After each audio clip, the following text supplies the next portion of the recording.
Good morning.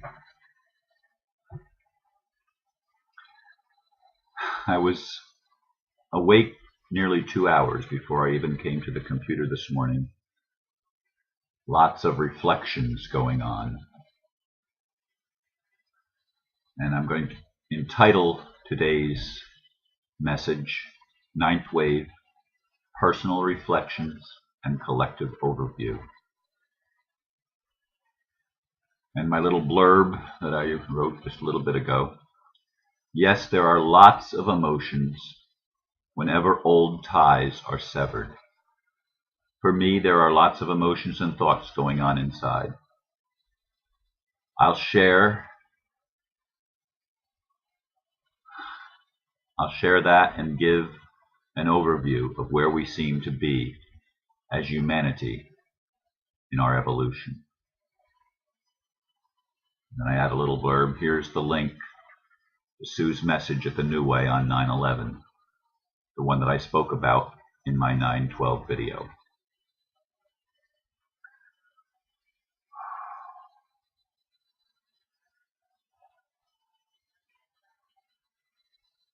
Thoughts of the New Way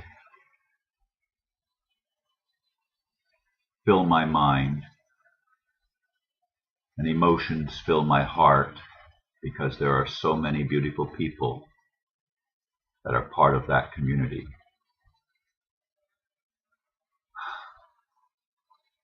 I've watched people just come alive, especially in the past year, through the workshops, through the classes that we've been doing on Monday nights. It's a beautiful community. And it hurts me a great deal to be cutting the ties and letting go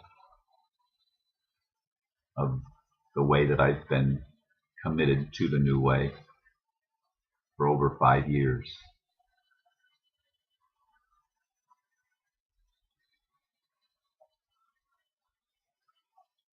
But Spirit's saying, Ron, it's time to move on. And I don't know how my relationship will be with them in the future. I suspect there's some hard feelings going on, not just with me, but with other board members, with other people at the pod that I've been so much a part of for such a long time.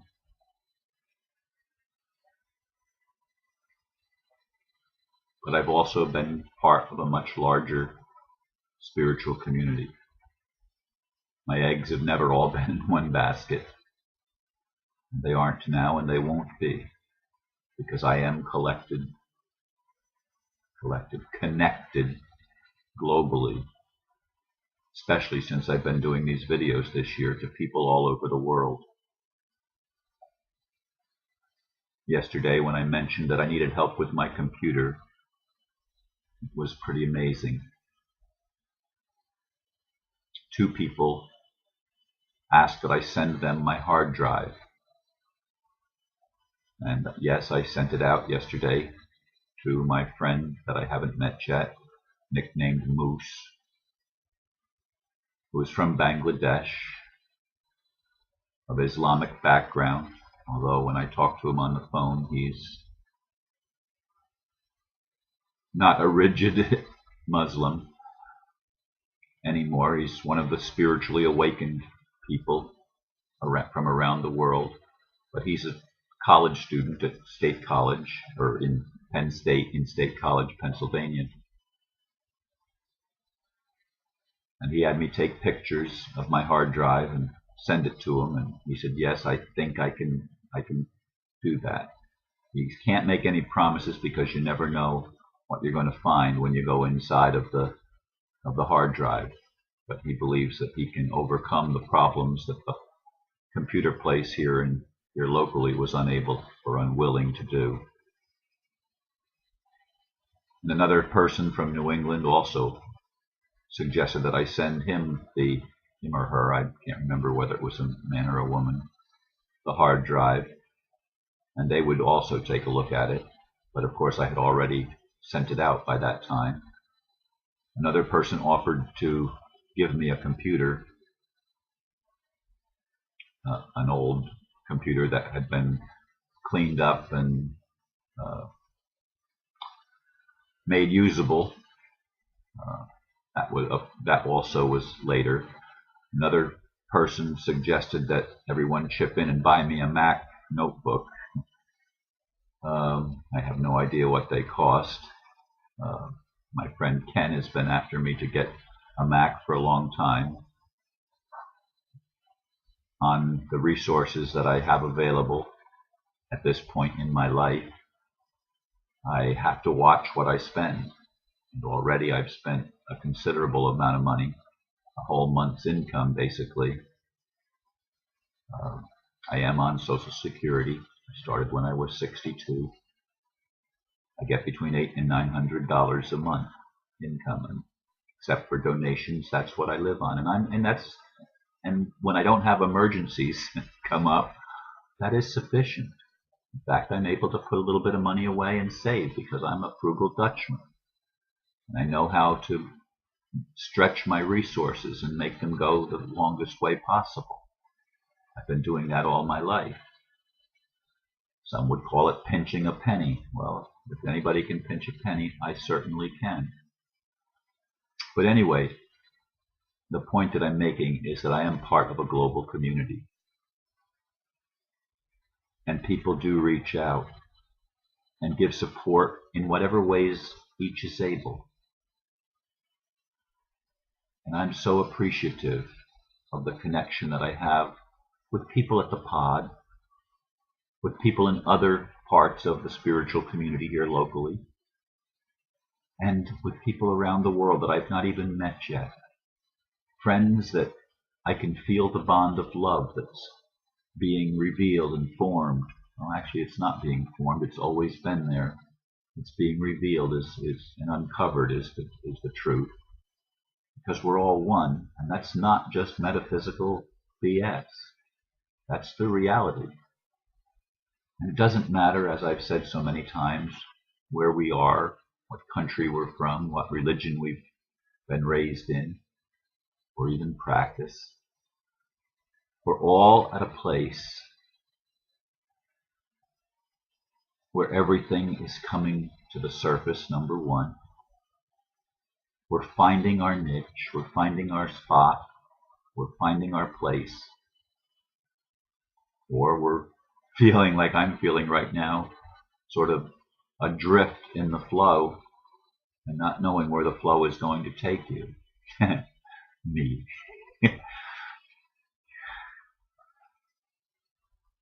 And it's exciting and yet scary. Both. And so many people are in this boat right now, or actually they've jumped out of the boat and they're floating free fall. They've jumped out of the airplane and they're floating down on the parachute and they don't know where the wind is going to take them. And it's a beautiful thing because my sense is that so many things are happening in the world, so many things that are changing, are going to create a reality that's going to blow our minds. And our minds need to be blown, believe me, mine needs to be blown wide open so that our hearts can open up even further and we can love even more. Everybody, wherever they are. Yes, it frustrates me when spiritual communities are unwilling to tackle the difficult political challenges that are in front of us. It bothers me that people are more concerned about 501c3s and what the IRS might say or not say, do or not do, than they are being totally free. But each person, each group is where it is. We're all where we are, every one of us. And God loves us all. And my job is to take the whole world in my heart, in my hands, representative of God's love. And to the best of my ability, to not hold anyone's choices that I don't approve of against them, to not be in judgment, to not be in condemnation of anyone, even the people that write to me on this page and tell me I'm going to hell and that I'm a false prophet and that I'm leading people astray and censorship killer, whatever that is. That's his handle or her handle. Some really nasty comments sometimes. But that's where he's at or she's at. And it's okay. It's okay. We're all where we are at. We're all part of this big drama that's going on, in which change is accelerating.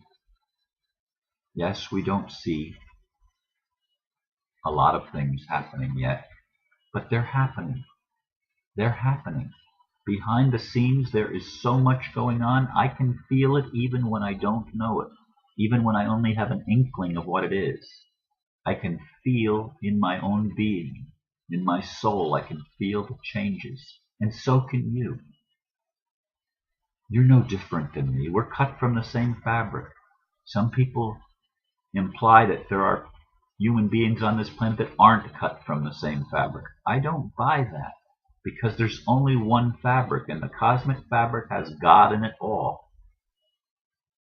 And even though it may seem like people are unable to be compassionate, and that there are psychopaths out there and sociopaths that are just so disconnected and so wounded that they seem totally to have forgotten who they are.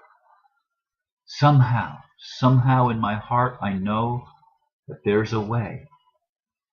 I don't know how, but there's a way that even these people can be delivered from their own hell that they've created, and that they've presented to the rest of us what hell looks like,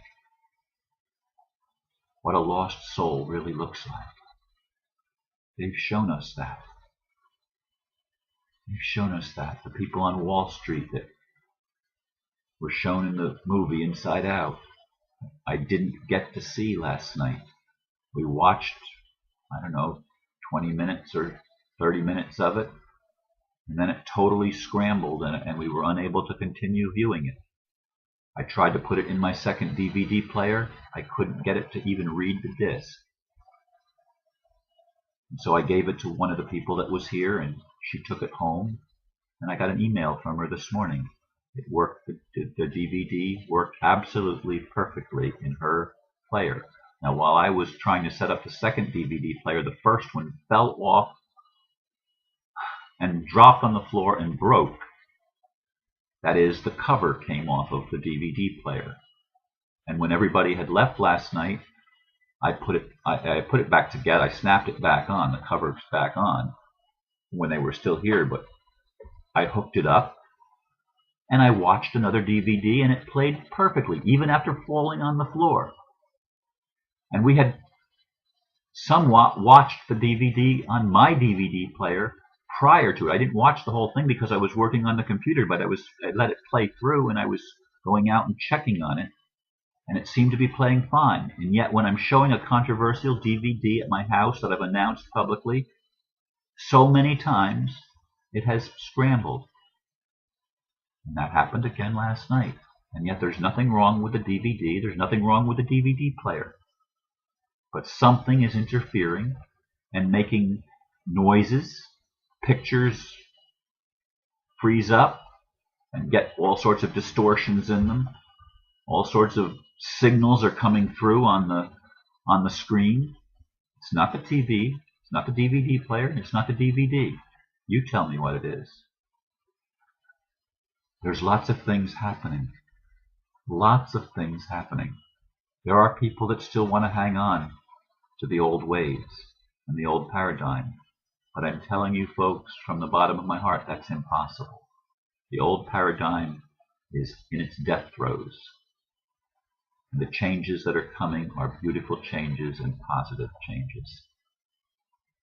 There's going to be so much wealth shared in this world. It's going to change everything. Real wealth, although initially it will be money, ultimately we'll see that money is not needed to be wealthy. In fact, it's not needed to live. This is the only planet where you have to pay to live on the planet you were born on. It's the only planet in the galaxy, in the cosmos probably, that has this kind of a setup. That's all changing, and it's a beautiful thing that's happening. I leave you with these thoughts and reflections. Namaste.